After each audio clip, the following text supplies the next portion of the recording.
everybody, and welcome to another edition of my Become Unstoppable series. So today I've got a lovely guest for you. Her name is Sarah, and I'm going to introduce, she'll introduce herself when she comes on.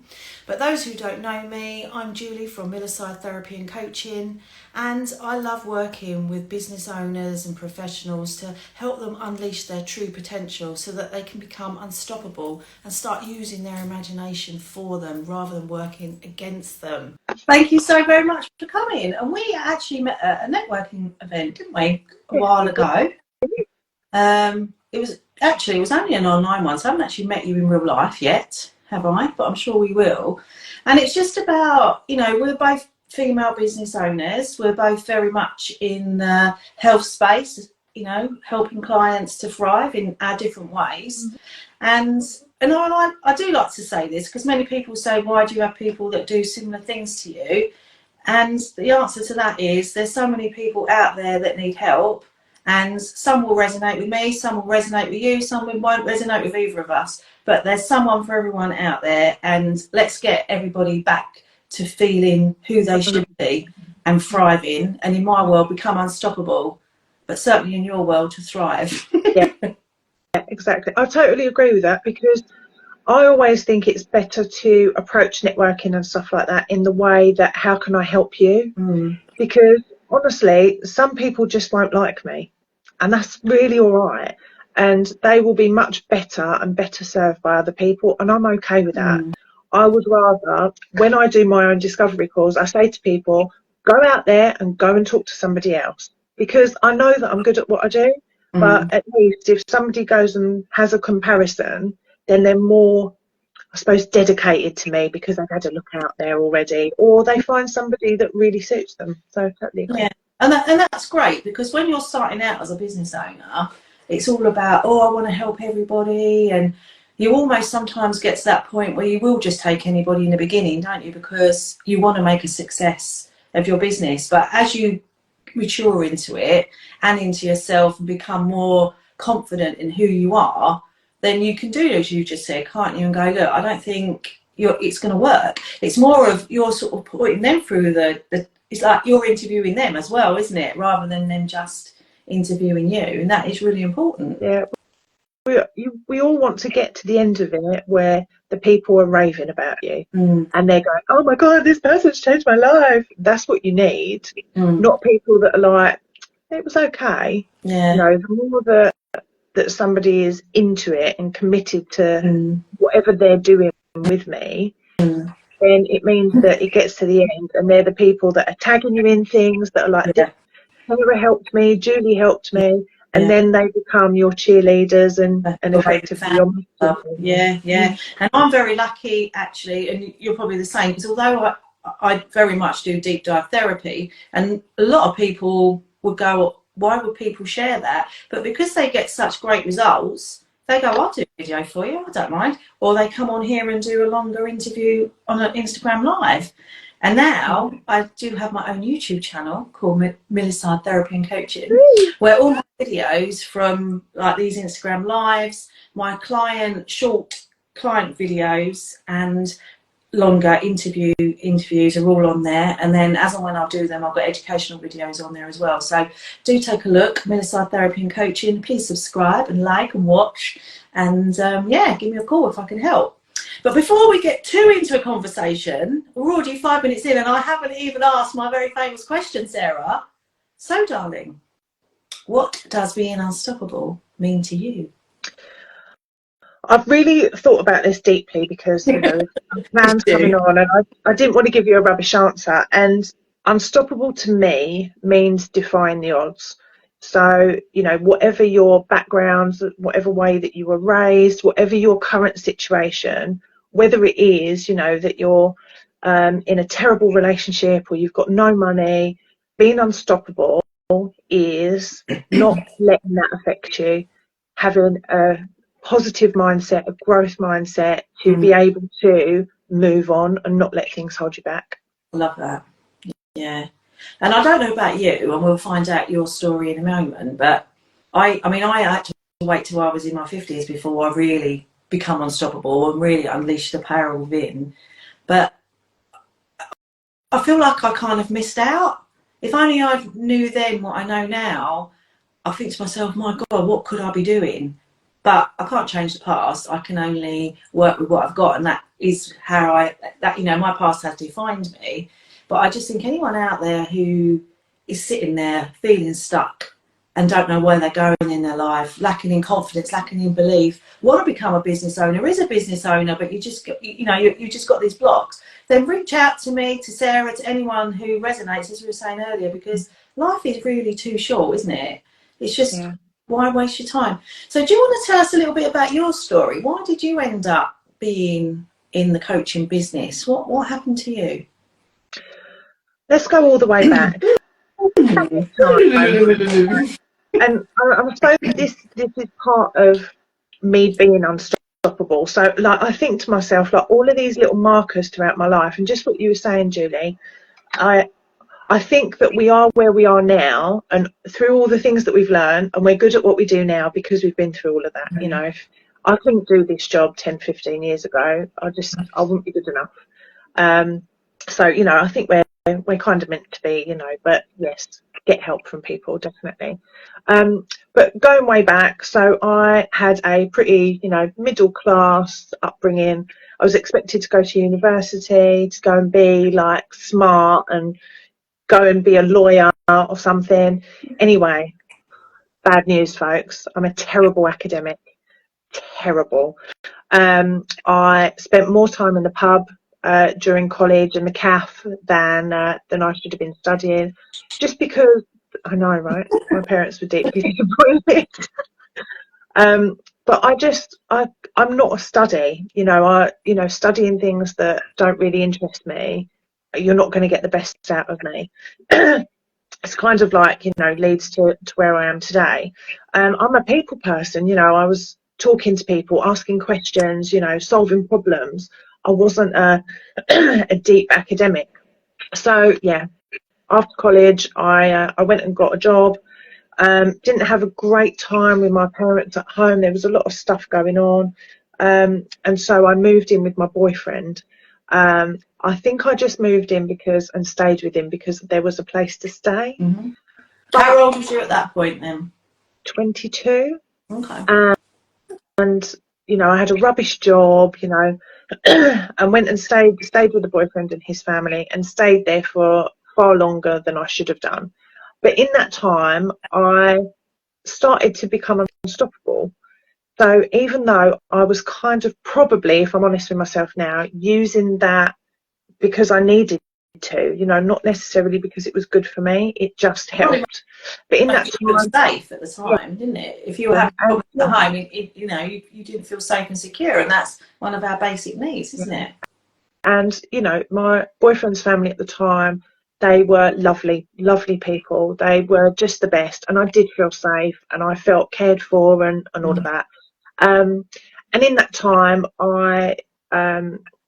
I got rid of £10,000 worth of credit card debt, and we saved, I don't know, £4,000 or £5,000 because that was the olden days, to get a deposit for a house. And that was then I started thinking, hang on a minute, if I can do that, like, I'm a lot smarter than this rubbish job that I'm in.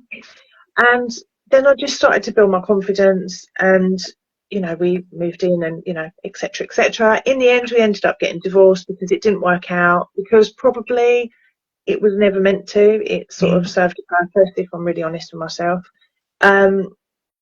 He unfortunately was alcoholic, and there was one moment that I remember very, very clearly, which was I'd passed my driving test. My grandma had died and left me a bit of money, so I'd taken my driving test, and I'd come home, and I needed to earn a bit more money to pay for my car insurance. So my husband had just lost his job, I think because he was drunk. And I was working 7 days a week, so 5 days in an office, 2 days in a supermarket. And I came home one day, and he was lying face down on the couch, surrounded by cans of beer, after my 28th consecutive day of working. And even at that point, it still took me for 6 months to kick him out, but you know, live and learn. And I think from there, everything has just kind of gone boom. So I got rid of the things that weren't serving me in my life. So him. I luckily met an amazing guy who's now my husband, and he supported me every step of the way. So every time I was going to get a new job, he'd be like, yeah, you're great at that. You know, yeah, you could earn that kind of money. He would just be behind me, cheering me on, and has been ever since. And just recently, before I started my business, I'd lost my job, and my roller got made redundant. Sorry, this is like a whole trip through Sarah's life. This is your get on the bus and join. You don't remember that, are you? This is your life, Sarah Bryer. I know, right? I don't know who would want to do that though. There's photos and people that turn up. No, I need that. Hi. I'd lost my job, so this is how my business got started. So in a job, lost it after a year in COVID, and then I decided to start my own business, and then this is how it led me to to today, really. So what you're saying that this is where you led today. So once you wasn't in employment anymore, what training did you do then to get you to be in your coaching life that you're in?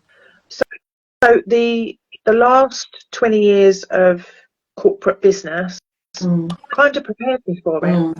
So I've been managing teams for a decade or more, training, doing development plans, everything that you can kind of imagine, different ages of people, different places in their career, had all this internal kind of training and all of this stuff. And then I came out of my job, and I was like, I wonder what I could do. And I can't remember how I realised that this might be a job, but I read this book called Who the Am I to Be a Coach, right? You can get it online. You can get it online on an ebook, beacoachbook.com, I think it is. But I bought it from Amazon. It's literally like this thick, and it's really tiny. And I read it, and I was up till like 1 o'clock that morning doing all the things in it, and I got so excited, and I was like, oh my god, I could do this. And I realised that a lot of the experience that I've had led me to this place. There's lots of stuff that I've done since, just more professional development, more learning, spending time with people, and hang on. Was you doing academic stuff? Not really. Yes, you was. What were you learning? Really. Well, I'm a good study. I am a good learner if I'm interested in the thing. I'm winding you up actually because I'm picking you up on this because you are an academic, because you're learning all this stuff, but I'm also picking you up and laughing internally because what you said is exactly what I used to say. My husband used to go, how can you say you're not an academic? Because like a few years ago I trained as a counsellor, got a whole diploma in that, done loads of exams at work, like project management exams and stuff like that. And he said, how can you say you're not an academic? And then obviously since then, I've done NLP, Master NLP, Marissa Peer's Rapid Transformational Therapy, continually doing therapy training, continually doing all sorts of training. We've got training coming out of our ears, haven't we? We've had business work. Oh yeah, but we're not academics. So that is a limiting belief. That is a limiting belief, because probably if Julie was working on me, she'd probably take me back to when I was at school, where they told me I was no good and I wasn't very good at it, and I'd probably not really amount to much apart from chatting in a supermarket or something. I bet if you pulled out your school reports, it'd probably say she didn't stop talking or something, didn't you? But you know what? And I think that the thing that kind of, all of the learning that we've done since, and why I work with introverts. I'm not introverted. I'm extroverted, massively extroverted. You'll find me standing on tables, stone cold sober, like that's me. And I think the reason why working at the last company that I was in had me working with a group of introverts, and I had to learn how to work with them. I had to do all the academia, studying, reading papers. Yes, yes, yes, I know. All right. Yeah, I You do. win. But I had to learn all of that stuff. But at the same time, I learned about myself. I learned that there was nothing wrong with me. I learned that the one that was talking all the time is one that is bringing people together, is a person that, you know, if somebody asked me, Sarah, I really need someone that can do this, I know two of them.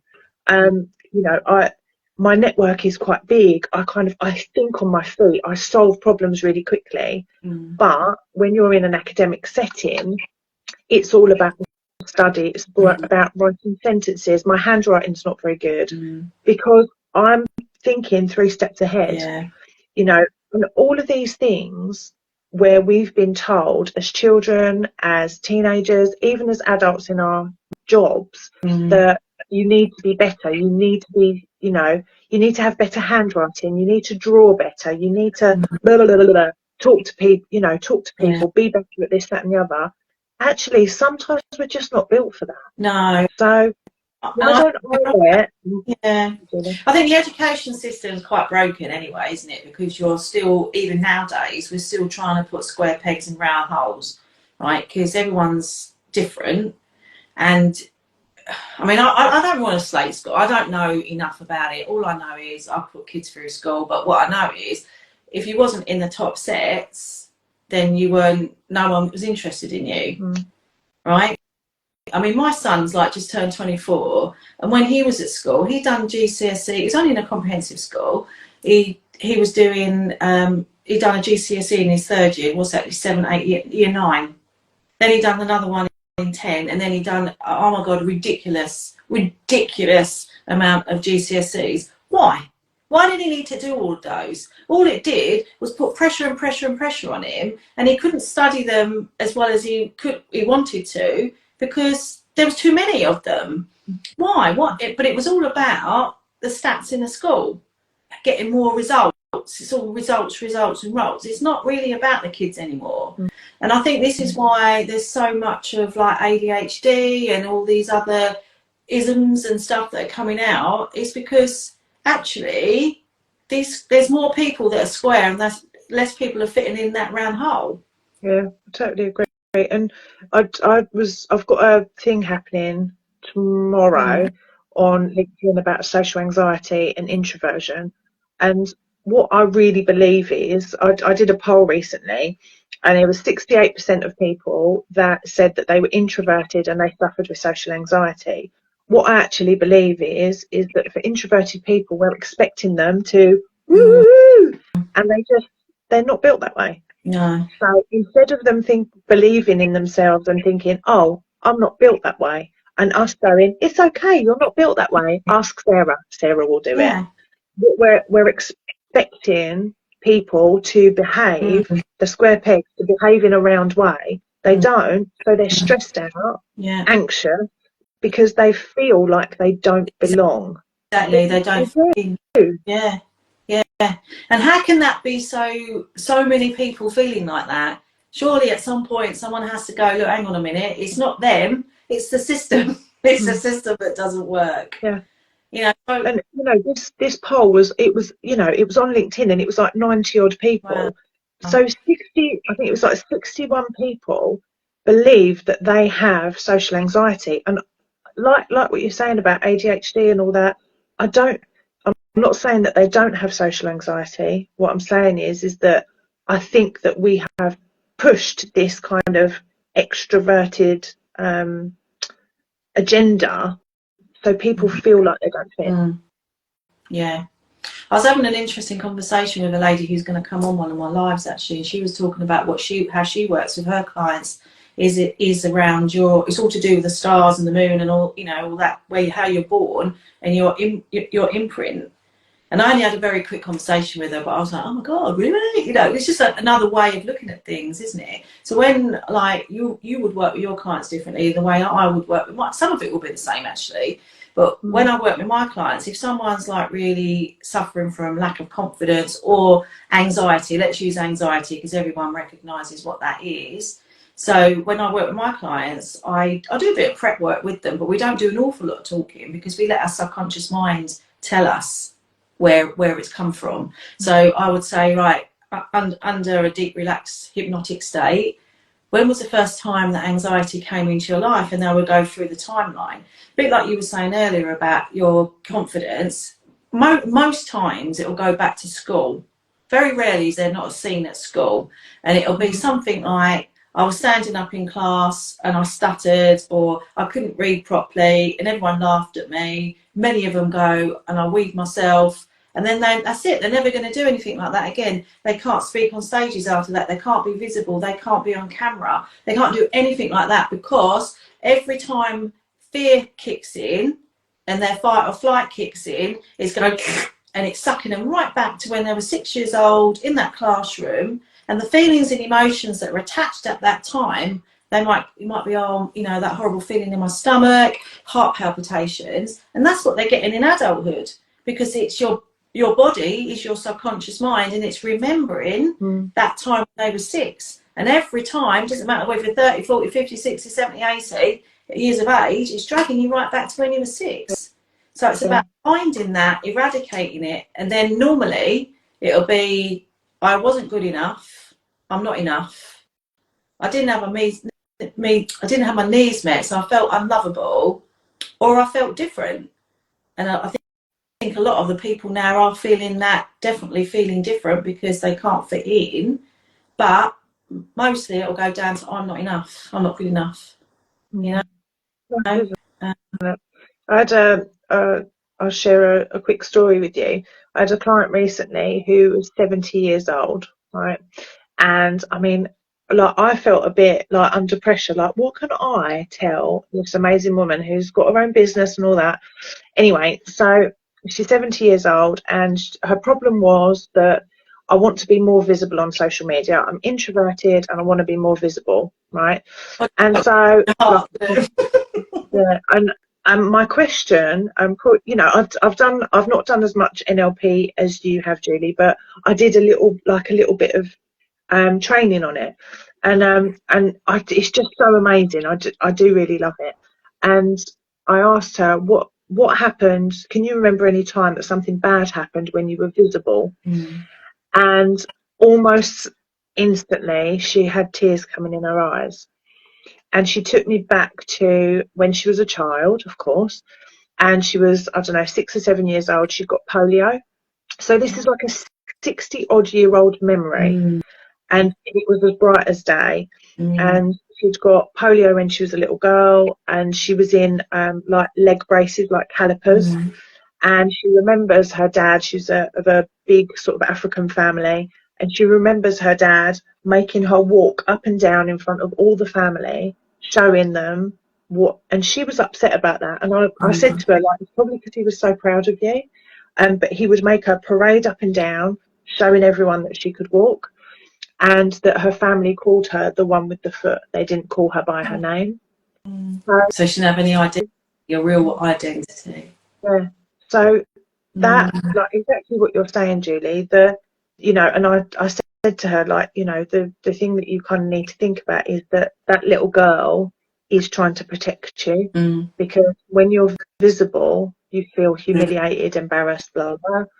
And actually, you know, we kind of just need to take care of that little girl a little bit and tell her that it's going to be all right. You know, and you're going to be okay. But it is these little things like that seem really small, but I would encourage people always, those memories that you can remember exactly what you were wearing, that are so bright and in technicolor, they're the ones that are probably holding you back. Absolutely. They're the things that are probably like niggling away at your subconscious psyche.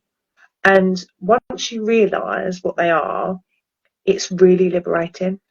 Absolutely. And that is exactly right. So when if I had that client in my world under the hypnosis, I would get her to really tap into the feelings and emotions that were attached to it.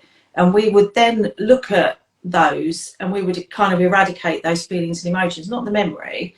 And it would be a little bit like you said, actually, where you kind of, you look at it and you go, okay, let's look at that with your 71-year-old or 70-year-old eyes. Did you say she was 70?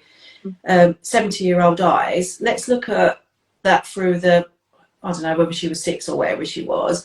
And then, like you said to her, well, actually, they were doing that because they felt proud of you. Because what's really interesting is between 0 and 7, that's when we create our belief system, but we don't have logic because our brain's not developed enough. Now, as an adult, as a 70-year-old woman, looking at herself like that, she might go, well, of course they were. Yes, I know. They were so proud of me that I was able to walk when probably the doctor said that she couldn't and she would never walk. And there I was. God, and that's what they do. They then go, oh my God, I can't believe. But it's not their fault because they didn't have logic and they didn't have that information there.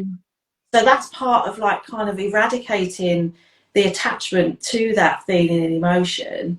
But then sometimes one of the things I like doing as well is we get that inner child, that 6-year-old, and we bring them and we upgrade them into their current version, pretty much what you're saying really. And we merge that child into the body so that they don't keep going back to it. And now it's all of one. So that timeline, if you like, is now being brought back up to date and it's now living in their world now, you know, being loved by you as an adult. And then they don't go back to that feeling and emotion anymore. But it's interesting something you said just now as well about keeping them safe, because our brain's only job is to protect us, and it will do whatever it needs to do that. And in that instance, for her, when she was a child, her brain would have gone, hang on a minute, that's a dangerous situation. I can't allow her to put herself up like that again because it's going to be damaging for her. So as an adult, every time she goes to do something, her brain's going, no. My job is to keep her safe.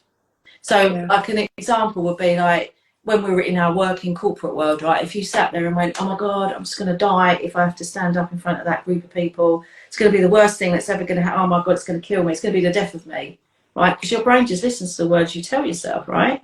So on that morning, right, you wake up with the most horrendous maybe a migraine.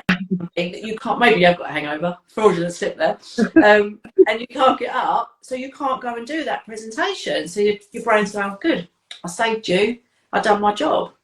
So this is why it's so important, that we listen to the words we tell ourselves as well, because our brain will just take it on board. It doesn't question. It's so interesting. I don't think I really, before I did that bit of NLP training, I don't think I really understood that kind of the effect that the things happening to you as a child have such deep meanings for you. Can I tell you my story if you've got time?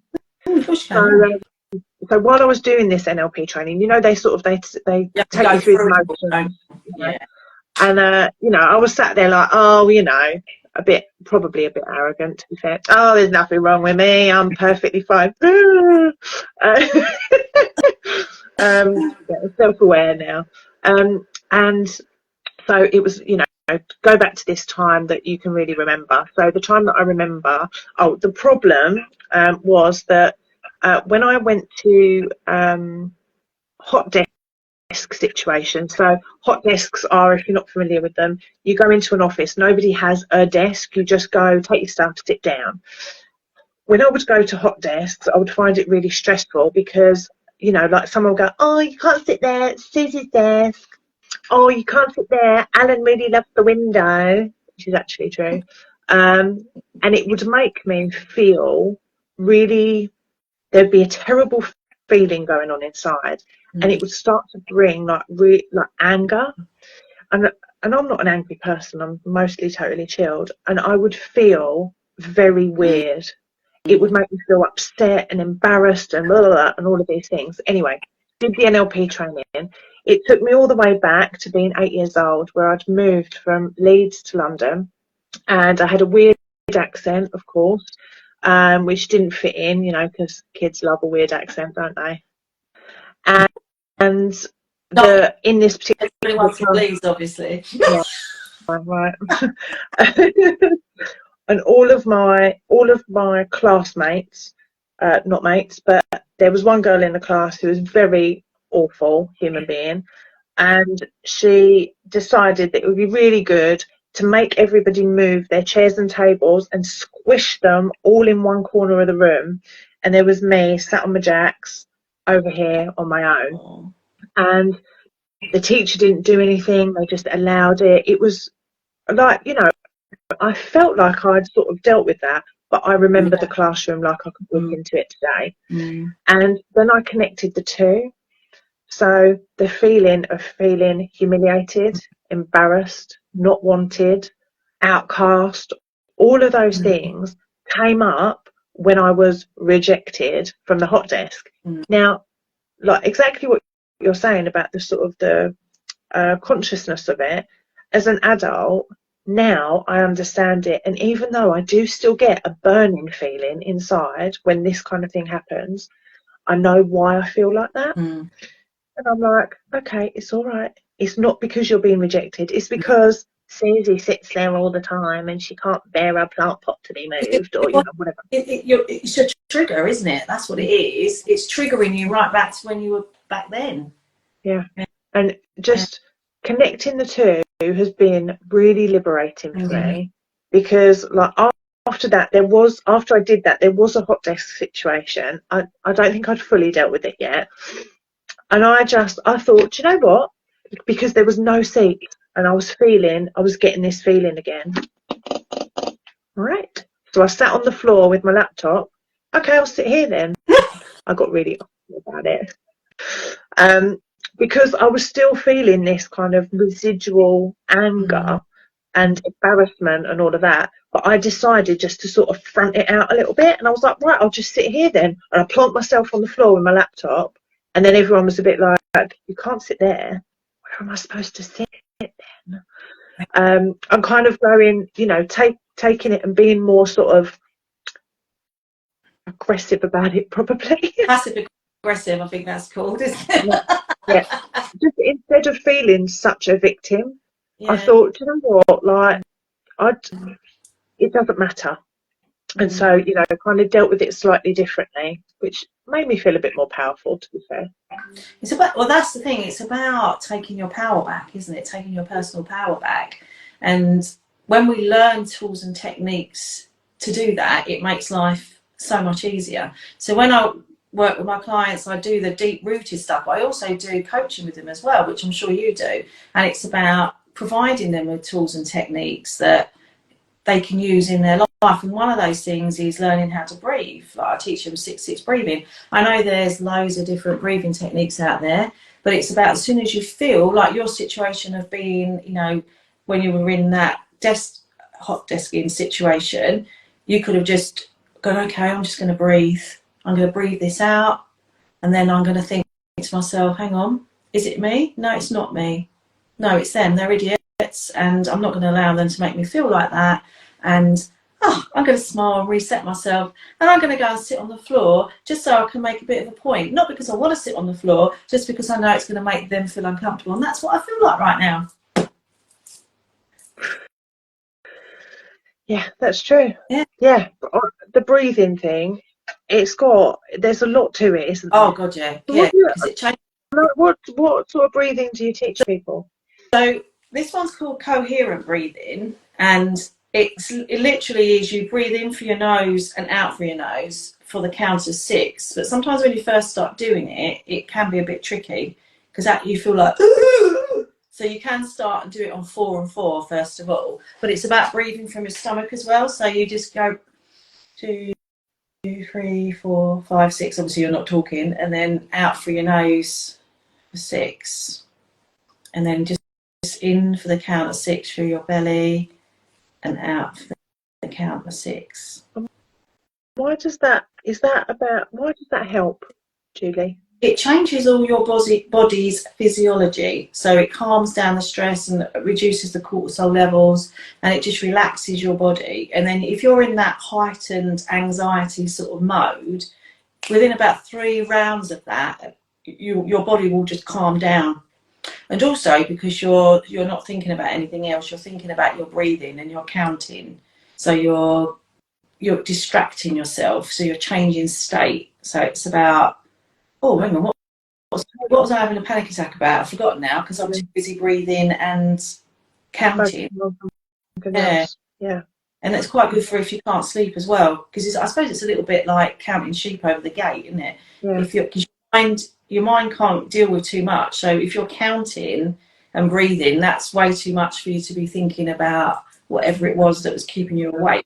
You know, so you kind of and this is the thing. It's about being present, and this is another issue we have in this society now. This is why we're always in this, you know, anxious state most of the time, the stress, the overwhelm, because we don't take time out for ourselves and we don't breathe and we don't stop.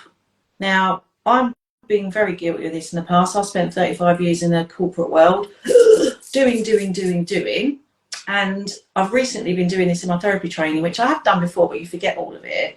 But it's about the balance. It's about your feminine and masculine energies, right? So, and it's not about whether you're a man or you're a woman. We've all got feminine and masculine energies.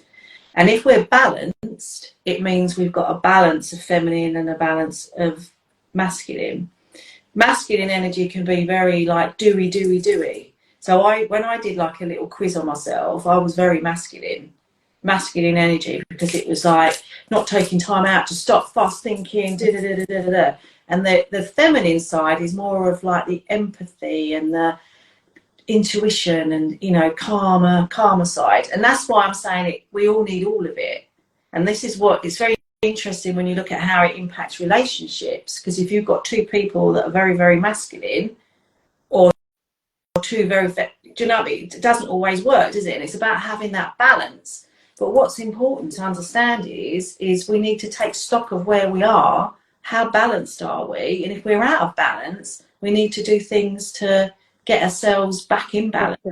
And that might be, for me, that was very much being present and meditation and taking time out for me, which I never used to do. And I've been learning that through being a business owner.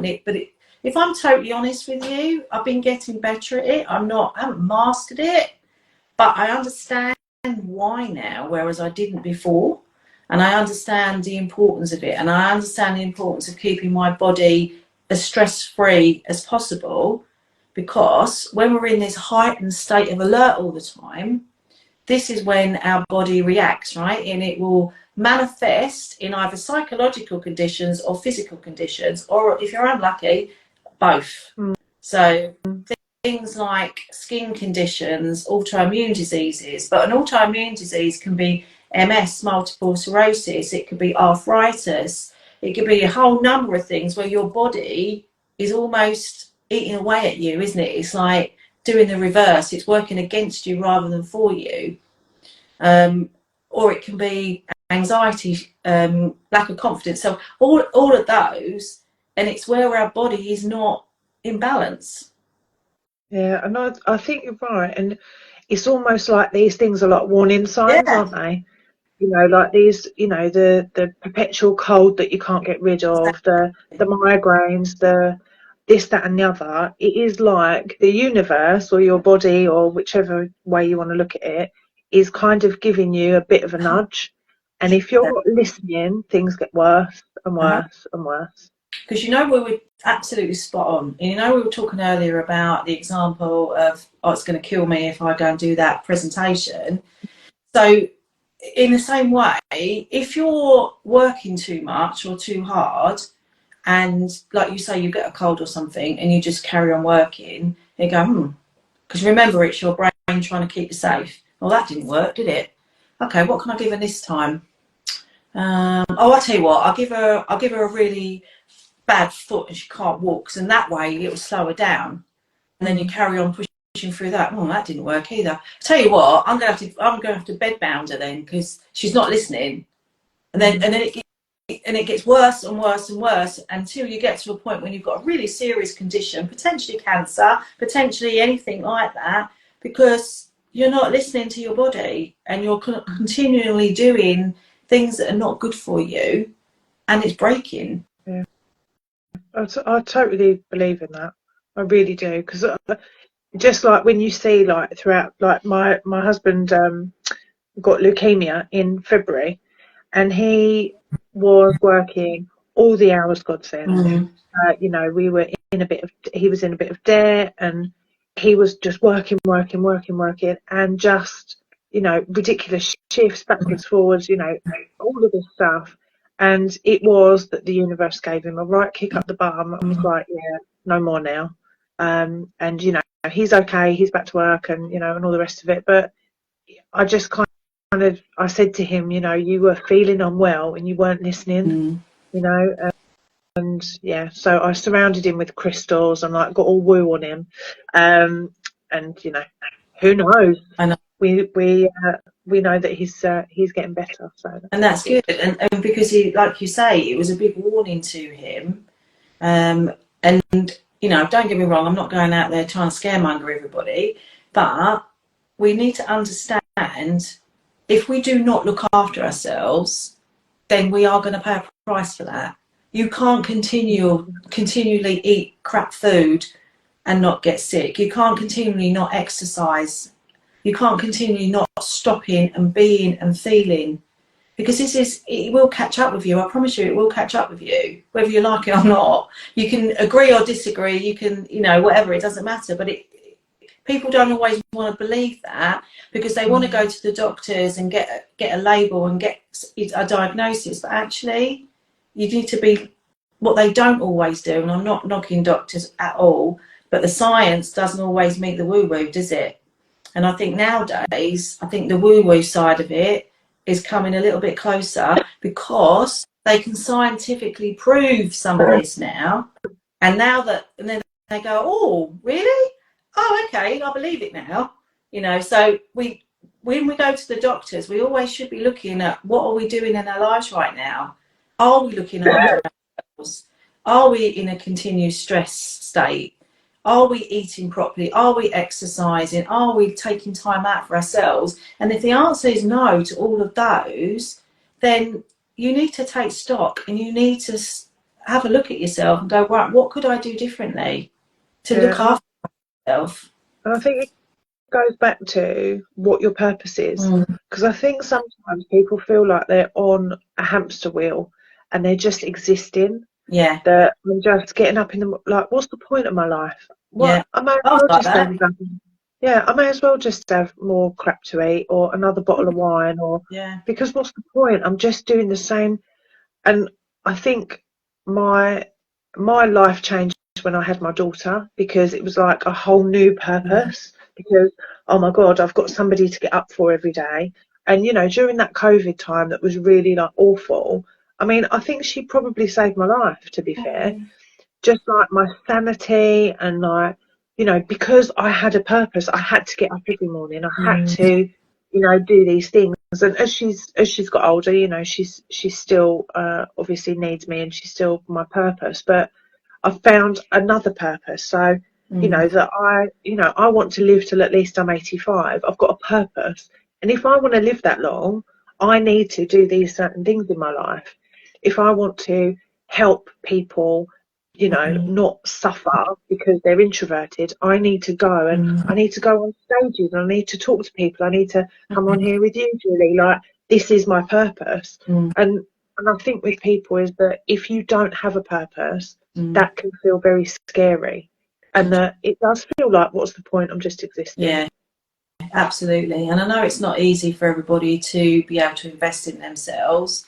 But as business owners, we're quite early on in our business journey, and we're building our businesses, and we need to be earning money to be able to help more people, right? I mean, we've both invested thousands and thousands in ourselves already. We have to go out there. We would love to go out and help and serve everybody for free, right? But then we're not doing a service to ourselves, and then we can't help anybody.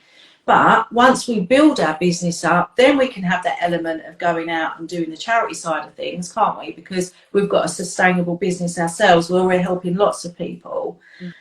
So at the moment, maybe we can't help everybody, but going forward, we would like to, right? So it's anyone out there who is feeling, doesn't matter what age you're at really, but if you are feeling that you're unlovable, you're not good enough, or there's something that's holding you back and you want to move forward in life, then find someone, find a therapist, find a coach, contact me, contact Sarah, contact anyone who resonates with what you want to resolve, right? Because there's so many people can do the same things but just in a different way, and it's about finding that person that understands you, because it's very personal, isn't it, when you're in that kind of environment. Yeah. But go and find your purpose and passion. Yeah. Sorry. And also, I'd just say to that, like, sometimes when you don't really know what you're looking for, you don't really know what to search for. Yeah, and you know, even having conversations with people about how you're feeling, they can kind of talk to you about maybe what's worked for them. Talking to people like Julie, people like me, to kind of understand, like, what is it that you could possibly do for me? And also, you know, if it's something that you think, oh, I probably wouldn't be able to afford that, my first tip to you is actually go and find out how much it is.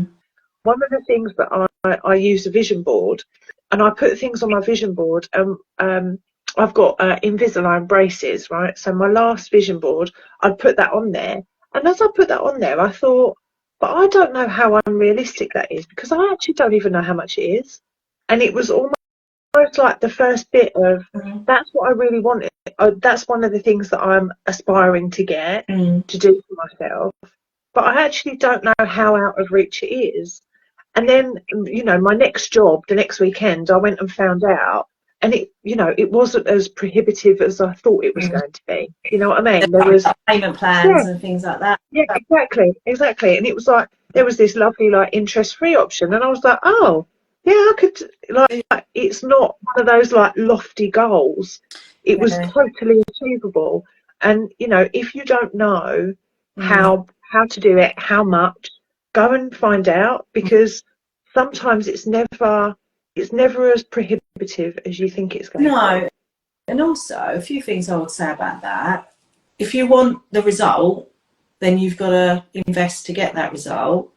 And if you want it that badly, you will maybe stop drinking as much as you're doing, or give up smoking, or give up going, save some money on a couple of handbags. If you're that type of person who's going out shopping just because it fulfills a hole, but once you've bought it, you don't feel satisfied anymore because it was just that instant gratification, go and sell all those handbags and those shoes and everything and get that money together. And it's about sometimes really looking at how you're spending your money. If you're going into a coffee shop twice a day or multiple times a month or something, how much money you're spending, it's about going through your credit card statement, isn't it? And what money could I save and use in a more productive way?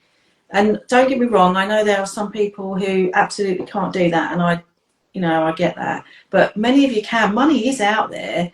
Money is an energy. It's about raising your vibration so that you can have what you want. And the vision board idea is brilliant. Recently, I went to the boat show, and we were walking around a £1.5 million boat just for the crack. On the list. More recently, the motorhome show, because that's more realistic for me and my husband, but still out of our reach at this present time. But it goes on the vision board, right? And we know that that's what we're working towards. So whatever I do when I get up in the morning, I was on training yesterday. I can't really show you, but I would have turned my phone around. So I've got, how can I generate money today is my mantra of the morning. How many sale conversions can I make today? I am more than enough. I am grateful for my life. How can I serve today? So these are going to be my questions going forward every day, or statements in some cases. I love it. So anyway, my darling, as much as I would love to carry on talking to you, we need to wrap this one up now. So before we go, do you want to just tell everybody how they can find you and what you've got coming up? Because I think you've got a boot camp coming up, haven't you? Yes. So you can find me on Instagram. It's, I'm kind of here, Thrive Like an Introvert, with little dashy things underneath them. Mostly I hang out on LinkedIn though. You can find me over there, Sarah Bryer. I've got a wait list for my introvert bootcamp, so I'm probably going to launch that again. I don't know, I've been convinced for like a December, January launch. I know, wild. But also what I do is I do help introverted business owners with their visibility. and getting some traction really quickly. So if that sounds like something that you might be interested in, then do give me a shout, or get in touch with Julie and she'll point you in my direction. Yes. But thank you so much for having me, Julie. It's lovely to see you again. And you, my darling, and you're so welcome. I've really enjoyed it. And just so you know, Sarah, this video will go up on my YouTube channel anyway, so I'll give you the link to that once it's up there, and you can obviously share amongst your followers too. So, and same as Sarah, really, I predominantly work with business owners, professionals, but really tapping into their subconscious mind and really going deep to go to those root problems that we were talking about. I'm not enough. I didn't have my needs met. We go and find them and we get rid of them and we replace them with new empowering beliefs so that you can basically become unstoppable, potentially immediately, but stay 30 days, right? Give me a bit of time, but instantly you can have those results. So you don't have to spend months, years in therapy anymore. There are ways of getting to these results really, really, really fast, and it is transformational. So if you would like to speak to either of us, then you can find us on here. And when we post this on Instagram, I will, I'll post the whole video on Instagram. When it goes on YouTube, we can put some more of your details, Sarah, on there as well, your other links, because there's a bit more space to do that. So thank you everybody for watching. Thank you everybody who watches this on replay or on my YouTube channel or in Sarah's World. We hope you've enjoyed it, and we look forward to meeting you again someday, and we wish you all the best of luck in the world, and we want to see you to become unstoppable. Take care, everyone. Bye bye.